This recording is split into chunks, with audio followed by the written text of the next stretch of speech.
Hey, this is David, and I'm here with my Frontier 12. We're going to go ahead and document an install of a Freedom Launcher on this thing. It's up on a stand and strapped down. We got the back end wide open. And so all I've done is taken out the kit and laid it out with my tools, so I'm ready to go. And so my goal for this particular video is to perform this install in under 2.5 hours of total elapsed time. I'm going to start the clock over here in a moment. Once I begin, I've got to gather a few more tools. You'll be able to see all the action, what it takes to do an install on a Freedom Launcher on a tracked unit like a Frontier 12. If you have an Unlimited or a U10, you're going to see almost identical install times if you follow my procedures. We'll come back in just a moment to get started.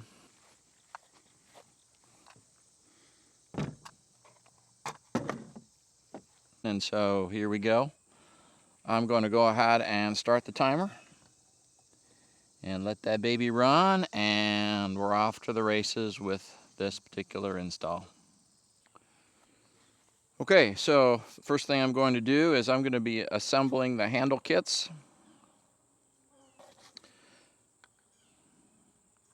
The handles, the information is in this document here, but I think I'm going to be able to do this from memory. You're grabbing the 5/16 bolt.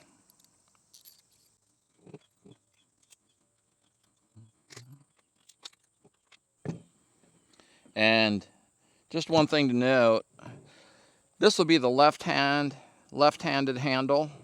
The handle goes behind the leg, and I want the heads of the hardware being on the outside to have less interference with fishing line. So I'm putting a washer on each end of this, and then the 5/16 lock nut. I got all the handle hardware kit nicely contained in this little tray, so everything's easily accessible. This hardware has already been broken in, but I'd recommend you consider, because stainless sometimes does gall. I like to use Lanacoat only because it's less messy than, say, like anti-seize, which can kind of get all over everything. Just a little bit of lubrication to try to prevent stainless galling. And go ahead and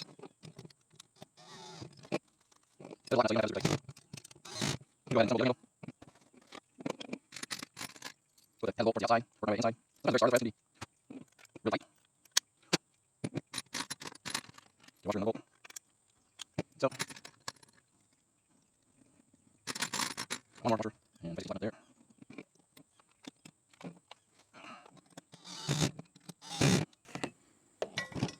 Okay, so we have both our handles made, and we have the hardware on the opposite ends. And now we're going to be installing the springs. These keep the locking pin engaged. They also have a sleeve here just to keep fishing line from tangling up in the spring. So just grab that small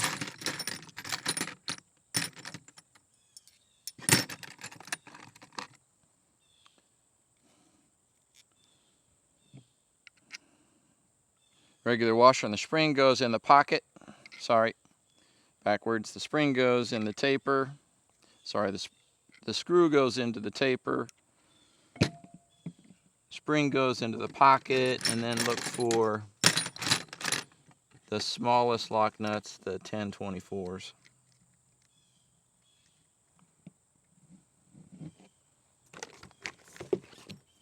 This does not have to be tight. You just want to basically allow the spring to have some natural tension. 3/8 drive, socket drive, and a regular screwdriver is all you need for this. I'm going to actually turn that around. There's an orientation where the spring is fatter and wraps wider around one end than the other.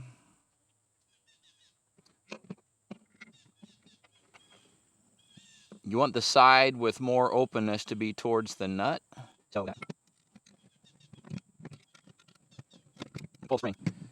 Pull the spring so that it slides on top of the nut. And you go ahead and tighten it without impinging upon the spring. Really, that's about all you really want. Just get it so that you're engaged into the lock nut, and that spring is free to rotate in the pocket. That actually was a lot futzier than I'm used to, but I'm glad that I could demonstrate for you some of the tricks to getting it just so.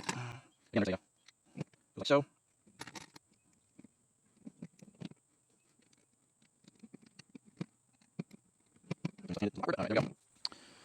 So now this is the left because the handle is on the top.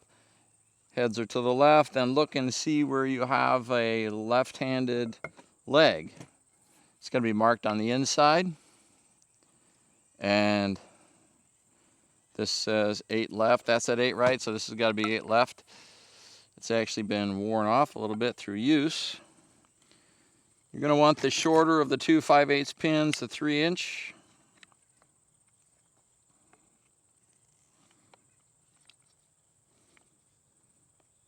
Go ahead and put it into the top hole.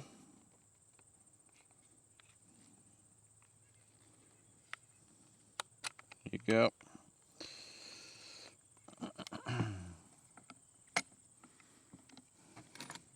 And secure it with the smaller of the cotter pins. Now, go ahead and stick the tapered washer on the longer of the two 5/16 stainless pins. That goes right through there like so. The other tapered washer goes opposite it with the big ends facing out. Secure that with lock pin. Okay, so we have the handle assembly almost ready to go. Now we're going to attach the spring to the fixed end of the spring. Grab one of your 2-inch by 1/4 hardware and just stretch the string until you can get it like so. All you're going to have left should be the 1/4-inch lock nut. And all you want to do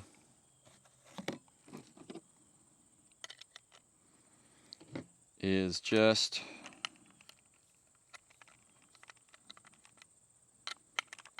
again tighten it until it's fully engaged. And we have a leg assembly. I'm going to go ahead and put the pin in there.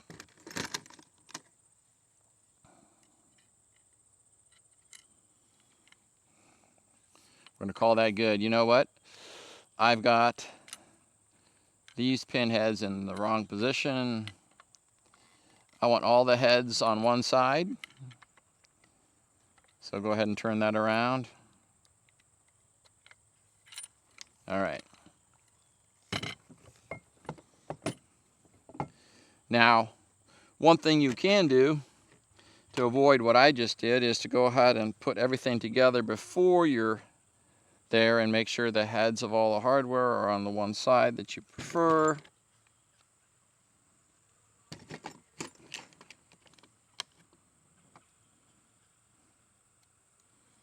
Here you go. And this goes in like so. You get the pin there. This is the other leg. This says 8 right. So we're going to go ahead and put the 8 right handle on the 8 right leg.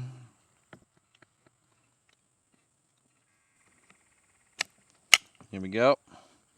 Just have to take a peek and see what's happening there. All right.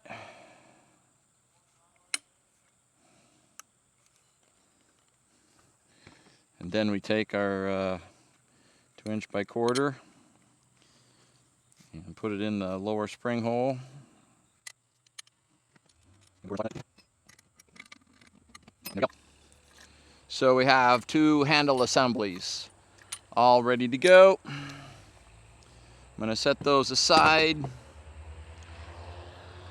Now I'm going to do, oops, forgot the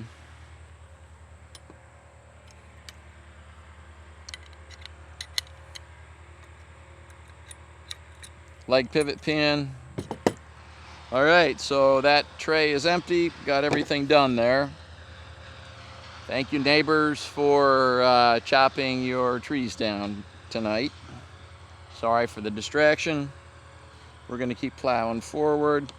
Next thing I'm going to do is, so that's got 14 minutes. It's even got a bit of a screw up. And we're on to the axle kit. This is going to be a fairly simple job. We're going to put the axle lock onto the axle, pick the smaller of the 2 holes, put the axle lock in so that the U is facing down the shaft.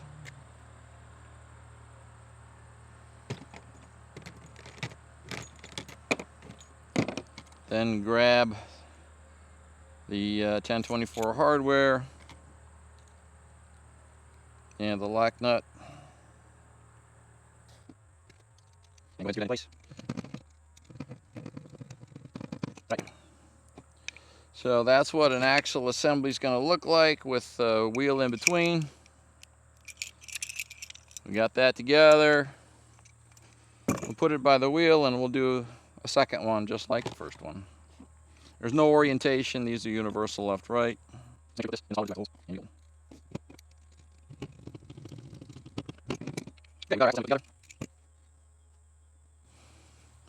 And we're sitting at 16 minutes. Okay, things that I'm done with. I'm gonna go ahead and put in the box. So the next thing I'm going to do now is we have the legs ready to be installed. We've got the wheels and axles ready to go. So now it's time to turn our attention to the mounting group. And for this particular task, the mounting group is going to be put together in a stack. Left and right is the same.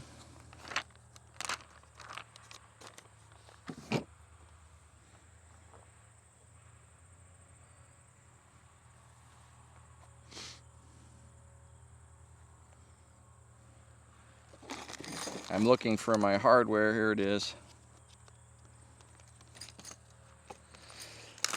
I'm going to get the hardware out, put it in a bag.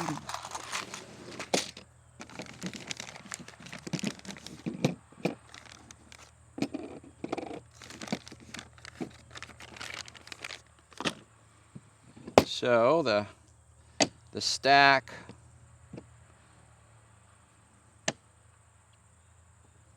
is going to look something like this. For this particular one, I'm going to start with 2 washers. Can always get rid of one.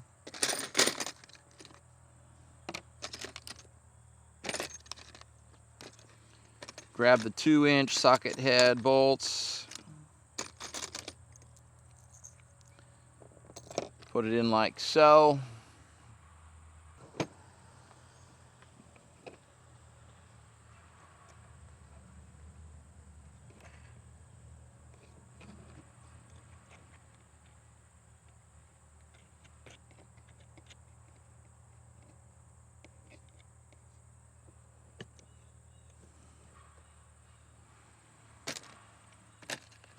So then I'm going to put 1 washer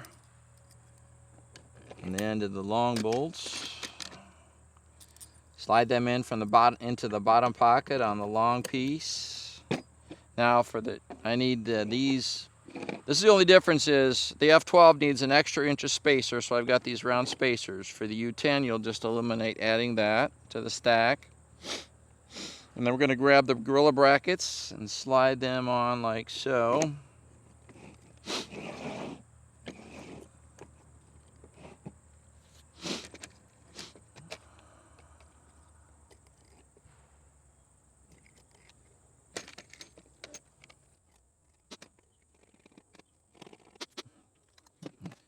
Right. Wait, that's outside.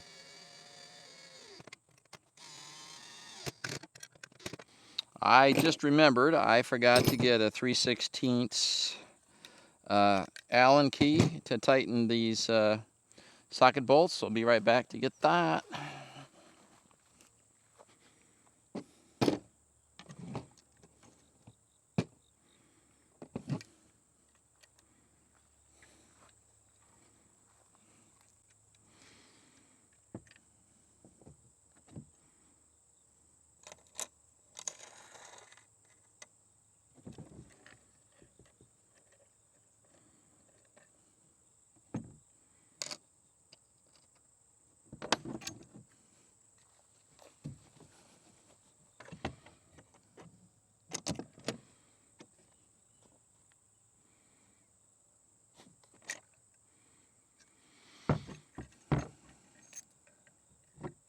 I'm going to try just one washer.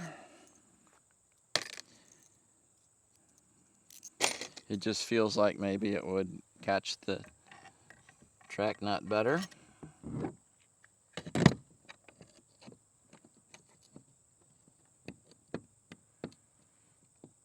Now, do I bottom out?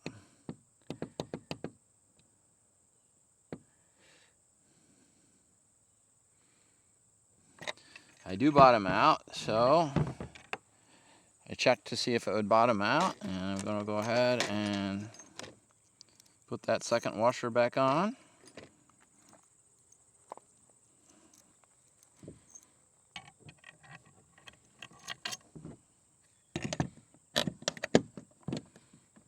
It does not bottom out now. Now I'm going to go ahead and put some blue Loctite right in the center of those threads.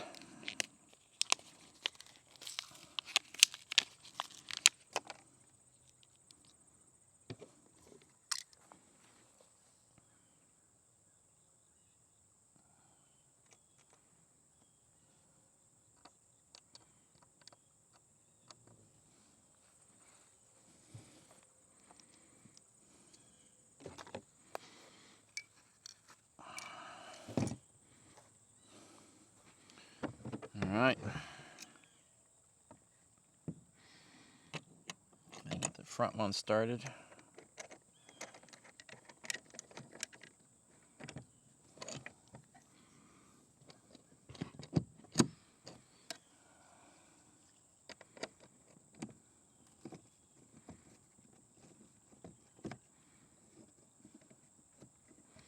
Well, that actually went together very nicely, and I'm going to slide this forward until I hit the screw, and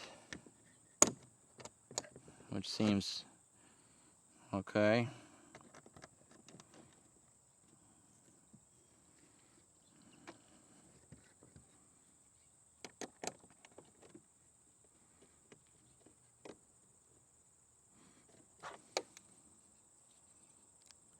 So it was actually quite easy to align the track nut with the screw.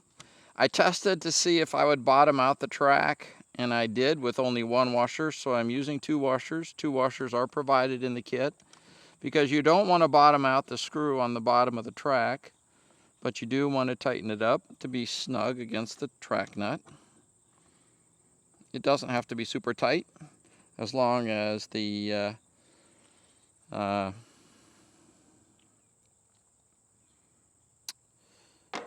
Loctite does its job. So, in a matter of just a minute or two, we've got one side done. We'll go ahead and assemble the second mounting group and attach it to the left side.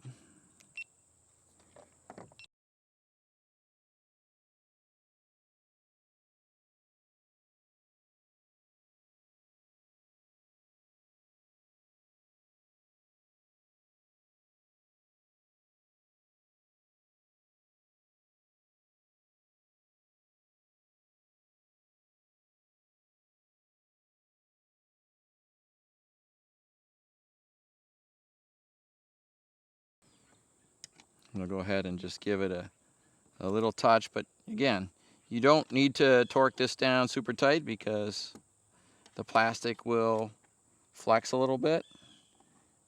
I just want a nice snug fit. And with that, we have completed the first part of the mount, and we're sitting at 31 minutes, and I'm feeling really good about this job. Okay, so the next stage of the job, and I'm going to want to go, I forgot to grab my wood clamps for this, so I'm going to go ahead and grab those and be back shortly.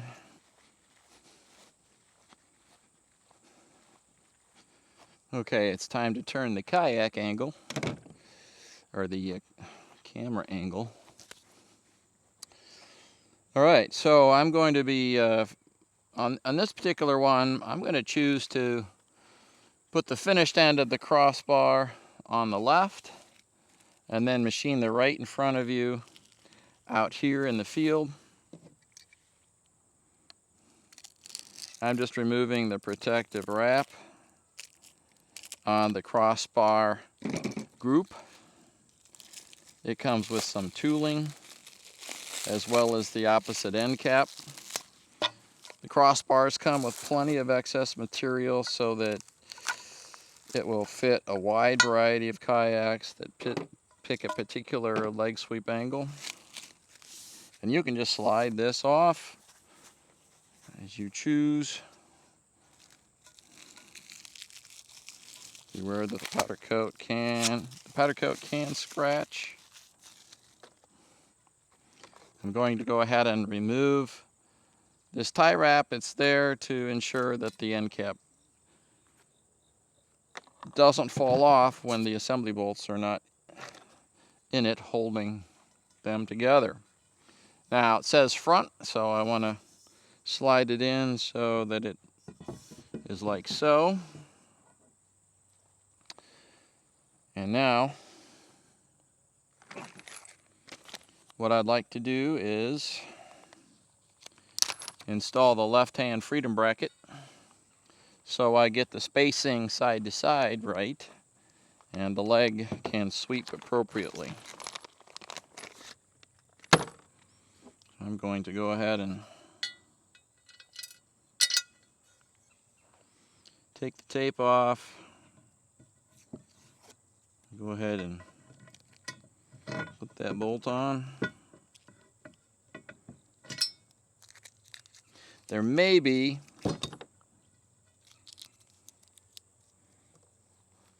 you'll need to either machine that out or just move the insert a little bit because there's some clearance in there.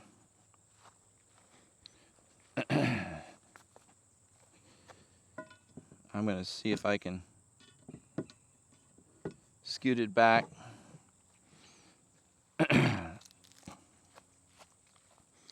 You may just need to remount that hole with a 5/16 Brit.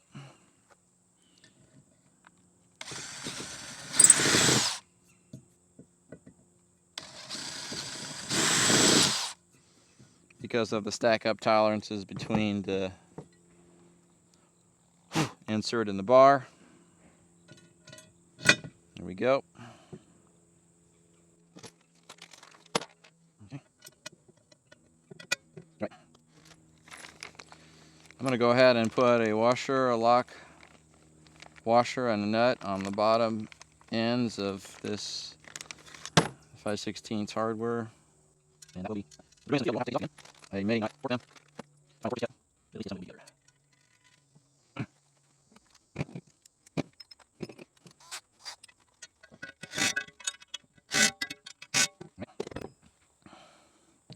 Now what we can do is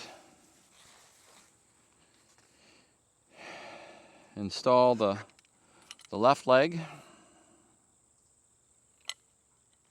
We know that because the hardware is on the outside.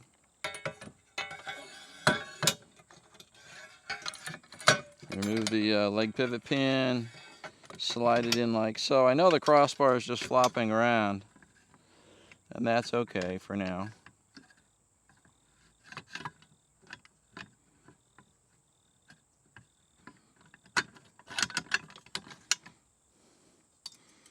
We have a leg installed on the left-hand side. And now we're going to install the wheel. That's one of the reasons we did the leg assembly so early. We just want to make sure that there's room for the leg and the leg assembly to clear the hole.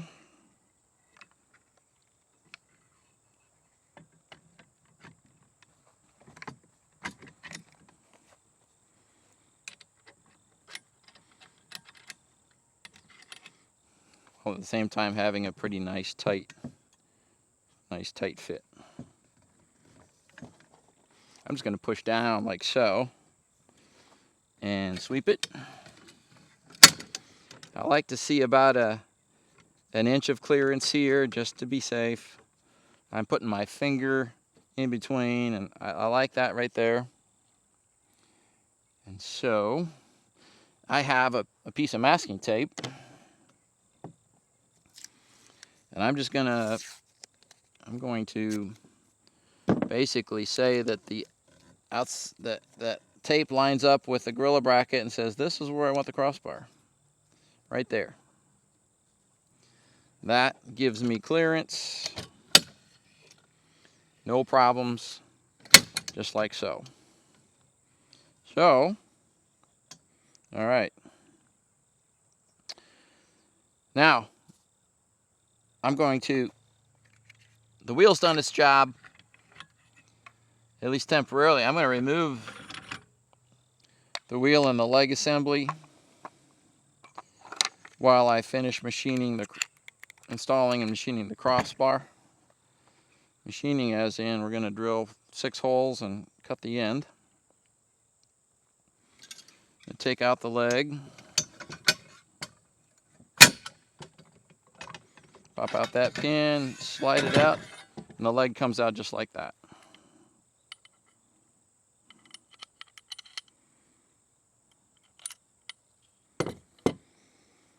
Okay. So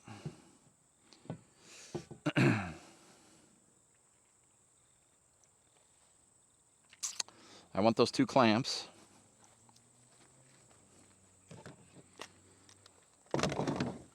What I'm going to do is go ahead and clamp up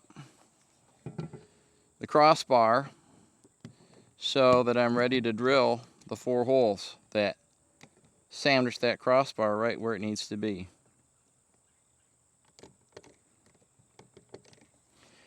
And I want the crossbar to be appropriately spaced left to right. The tape tells me that, as well as I want the crossbar to be centered between these 2 slots so that it's pretty well centered forward and aft. You can see maybe that looks pretty good. It doesn't have to be perfect, but you really want these bolts to be not right on the edge of the material, but in the center of the face there. I'm going to go ahead and do the same thing on the other side.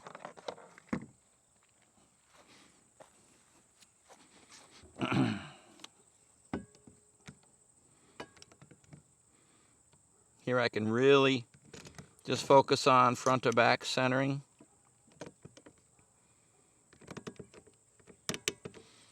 Keep one hole exposed. So what we're going to be doing is drilling a hole and then putting a bolt in it just to keep it located. And we're drilling 4 holes corresponding to the 4 slots in the Gorilla bracket so that we basically bolt a rigid assembly between these 2 mounts and the crossbar. I'm going to go ahead and just make sure there's room for the drill. Center this one last time.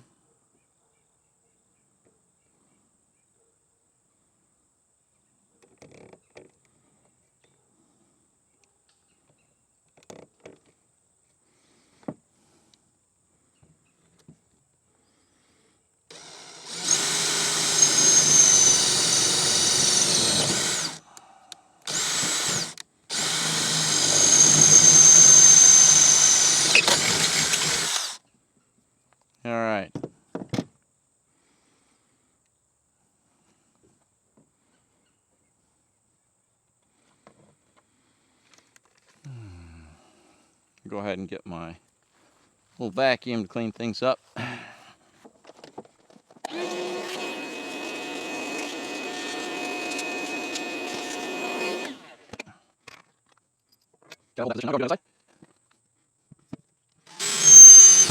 One thing I forgot was to put on my safety glasses. I'd recommend you do that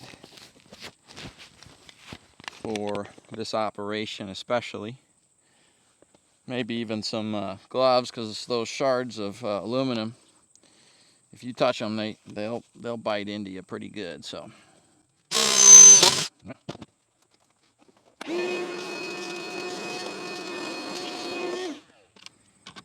throw a washer on the end of your 3-inch bolt, slide it in there.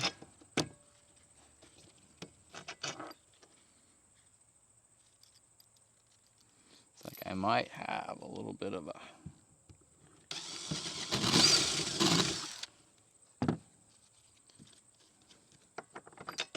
hanging chad there.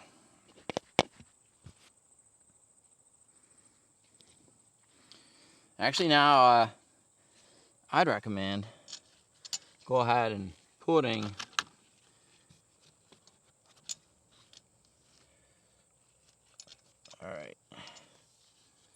take off the gloves.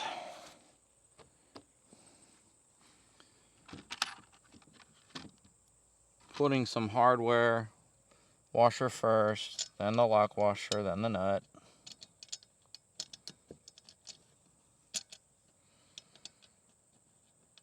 So that you can count on your bolted joint holding position.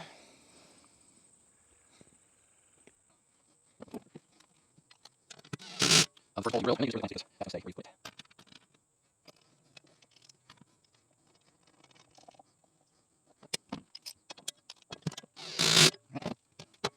That's done the job. Go ahead and put some hole. On the side, there's a portal. All right.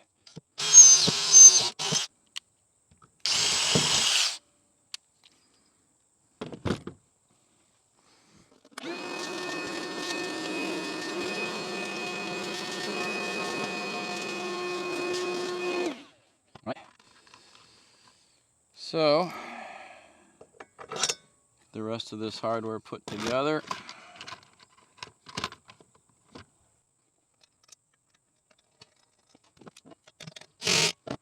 Where's the last bolt? Put across on the bolts.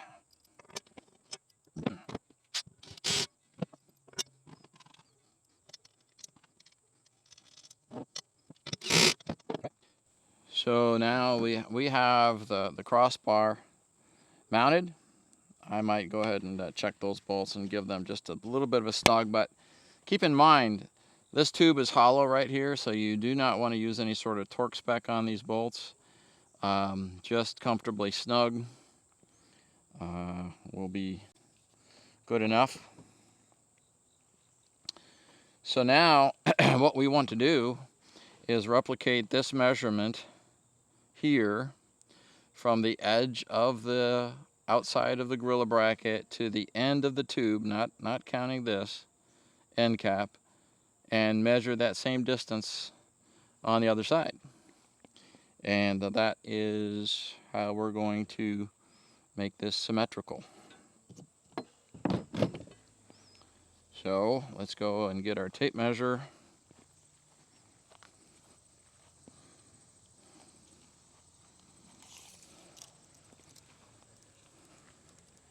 And go ahead and measure that distance just up against there. It is exactly 10 1/4 inches from the outside to the end of the tube. 10 1/4. That is on the front. The tube is now about 13 1/4, so we'll be taking off about 3 inches.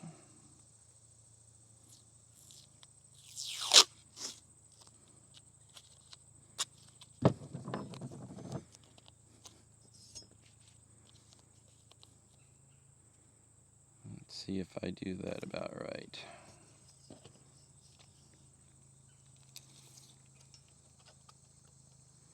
And there it is.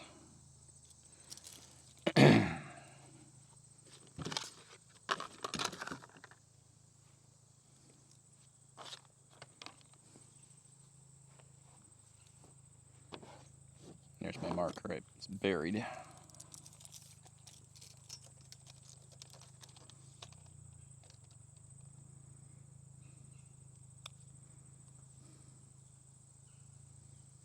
There's 10 1/4. All right. Measure twice, cut once. This is going to be a big cut, so I'll measure one more time. From the outside of the gorilla bracket to the end of the tube is 10 1/4.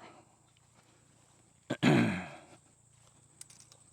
that is 10 1/4. So now I need an 8-degree line. I get that by using this tooling. You can tell this tooling is 8 degree because of the marks on the tooling. You can see the big mark is a 5, each little one's is 1, so 5 plus 3 is 8. It's sort of a modified Roman numeral marking. And what we're doing is using this tooling to make an 8-degree edge and line that we're going to cut with a jigsaw. This doesn't have to be exact because this tooling is going to make the holes perfect. So this just has to be approximately right. There we go.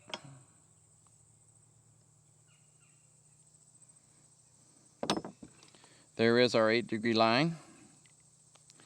Now, for simplicity's sake, I'm going to drill a hole right in the middle so that I've got room to start the jigsaw cut in the middle, and I'm going to work out from both sides.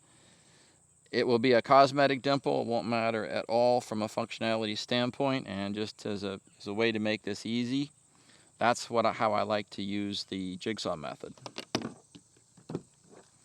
So I'm just going to go ahead and not worried about even marking it, just approximately in the middle, doesn't matter.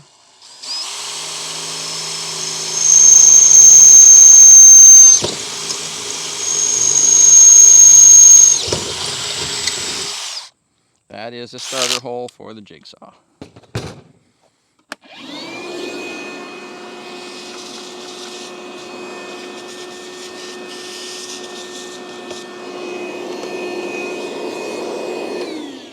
Now, aluminum is a lot softer than steel. I'm using a 10 tooth per inch wood bit on this. I just find they work pretty well. And just follow the line the best you can. Don't worry about a perfect cut.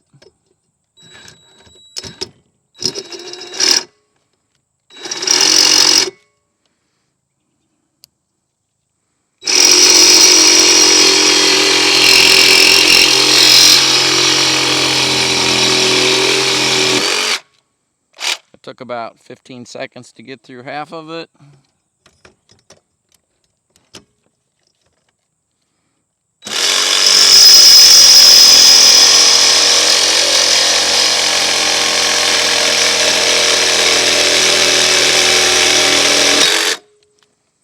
All right, so we've cut off and we're done with the jigsaw. We've cut off the end of the aluminum. That's about how much you had extra that was unnecessary, but again, this goes on a plethora of different boats, so I'm gonna go ahead and suck out the tube a bit.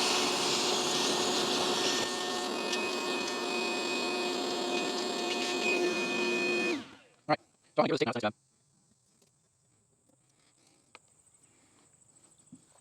I have a little deburring tool that I like to use after I've made a cut.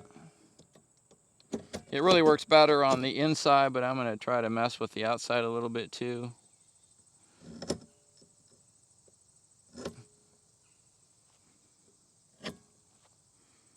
Just take the worst of the edge off.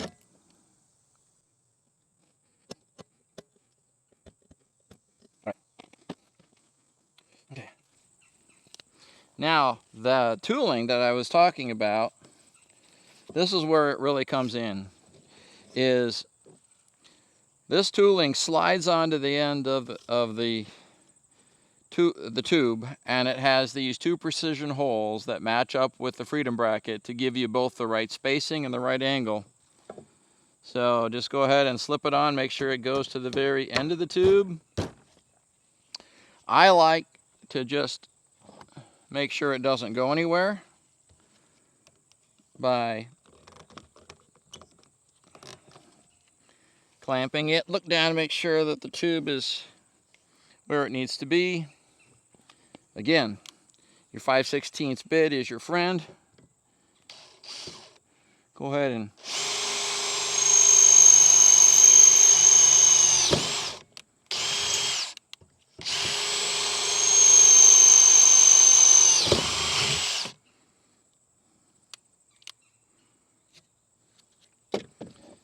sometimes, I may be paranoid, but sometimes I like to just throw a 5/16 bolt in that hole just to double make sure that nothing walks while I'm drilling that second hole.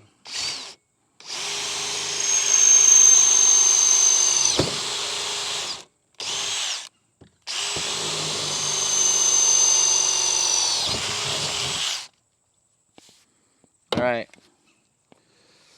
I'm gonna do a little cleanup.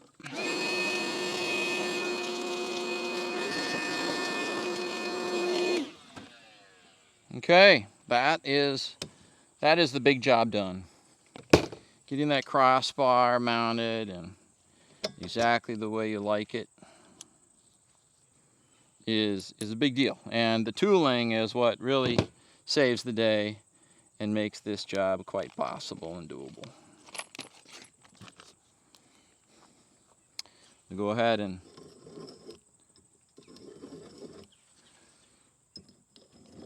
spur that a little bit.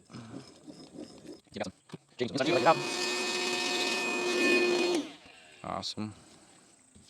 Okay, the last step, very critical, make sure that the white insert is centered in the end cap, and then all you do is tap this in. Sometimes the tube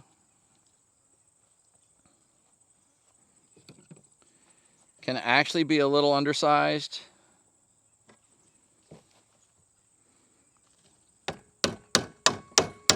You may need to take something like the end of a screwdriver and just encourage it to go on. I should have had a rubber mallet, but you improvise, right? Okay, that's on. It looks like I won't have any problem, but I'm going to go ahead and just remount those holes just to be sure. There's no inserts hanging things up.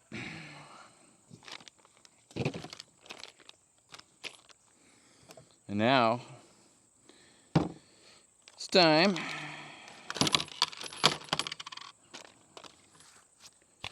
to install the right freedom bracket.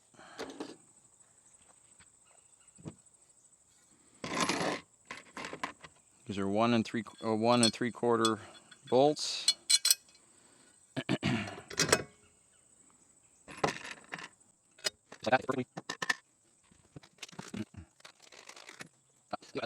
it is. That's what going outside. That's what I forgot.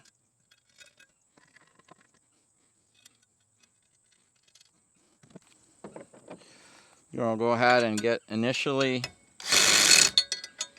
these bolts sort of finger tight. So you can see that we now have both freedom brackets on. They've got the 8-degree tilt.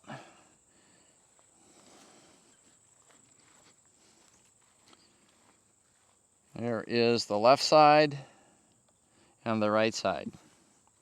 And just for curiosity, I've had to run to the garage 3 times. I have not stopped the timer.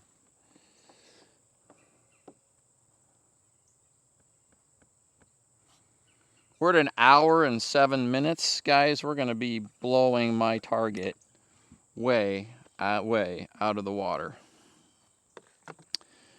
18 foot-pounds of torque for these bolts, just these bolts that hold the freedom bracket together. That's all.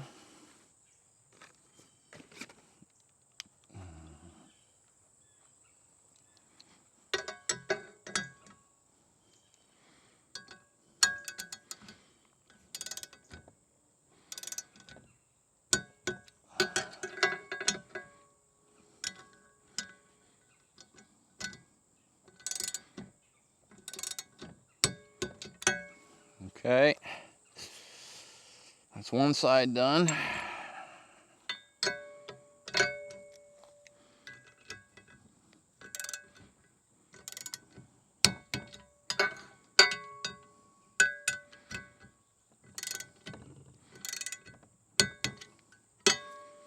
That's the second side done. I'm going to go ahead and tighten these bolts. And again, don't use a torque wrench, just until I'm using about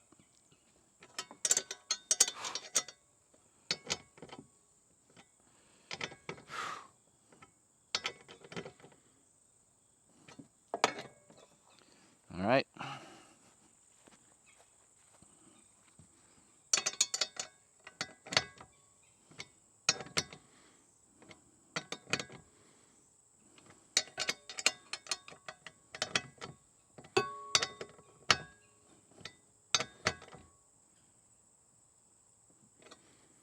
Okay, those are done.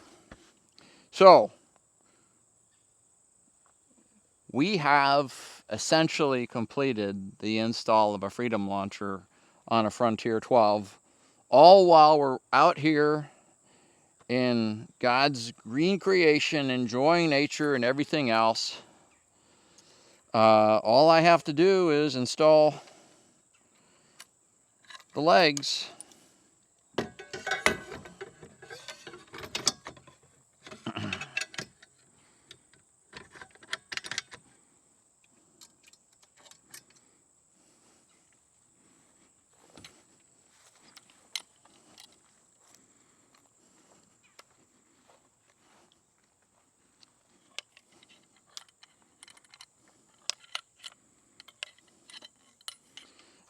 I start from the front, I slide it back, and I make sure the spring is on the top of the leg as I'm sliding it in. I start from the pin on the outside, work it to the end.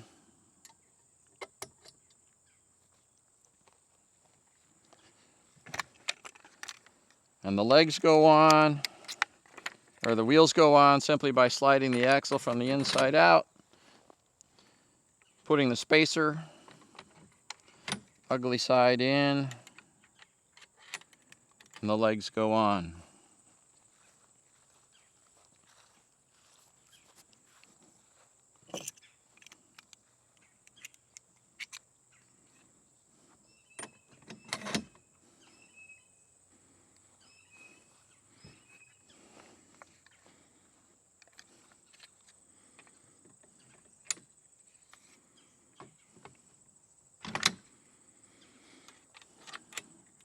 All right.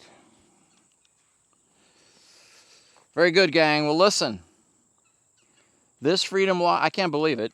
I set a goal of 2.5 hours. It is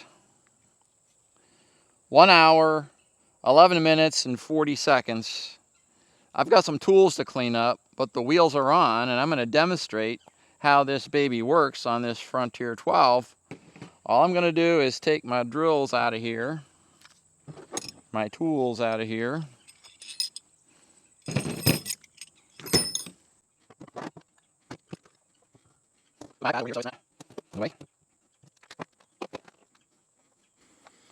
I like to use this as a tow rope.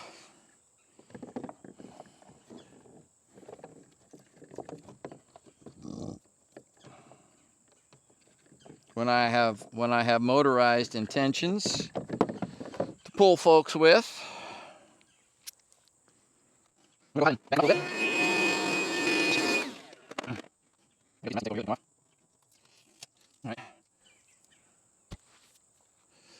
Okay, legs down.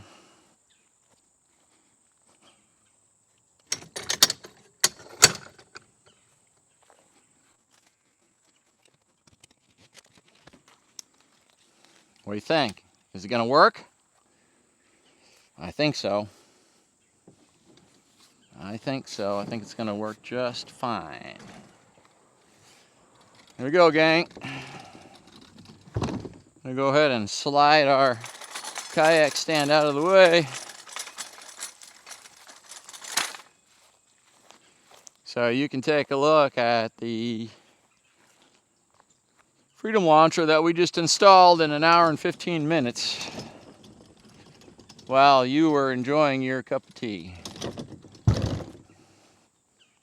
Well, this is David from Wilderside. We have just completed the installation of a Freedom Launcher designed, manufactured for this NuCanoe Frontier 12. We were out here in God's green creation using simply hand tools like a jigsaw and a drill. And we were able to accomplish this feat in under 2.5 hours. In fact, I did it in half the time I thought it would. We accomplished this in 1 hour and 15 minutes. Now it says now 1 hour and 16, and the legs and the wheels look perfectly straight when they're down. Take a look at that. The wheels are down, looking straight, which is great. On both sides, with that 8-degree angle of the freedom bracket. It's a bare boat. I have a couple different motor solutions I've actually used with this. Little secret, I've actually developed a transom solution for this particular boat. I use a special crossbar that's a little wider. I'm just super pumped, guys. I am super excited. This went together super well. I actually wrap a rope around the back half of the one side of the Freedom mount for the Frontier 12, and I was towing a floaty with 2 kids and an adult and a 55-pound thrust motor. Just saying, that mount is pretty stout, and I'm confident that that is going to go many miles. I did a mud flat launch with it, and so I'm just going to do a lap in the parking lot. Have fun a little bit with this Freedom Launcher.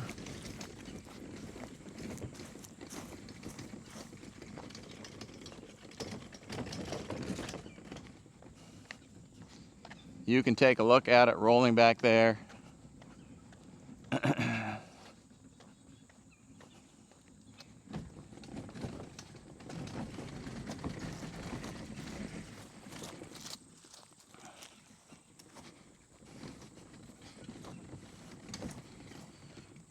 There we have it. Well, this is going to be a wrap. Until next time, stay safe.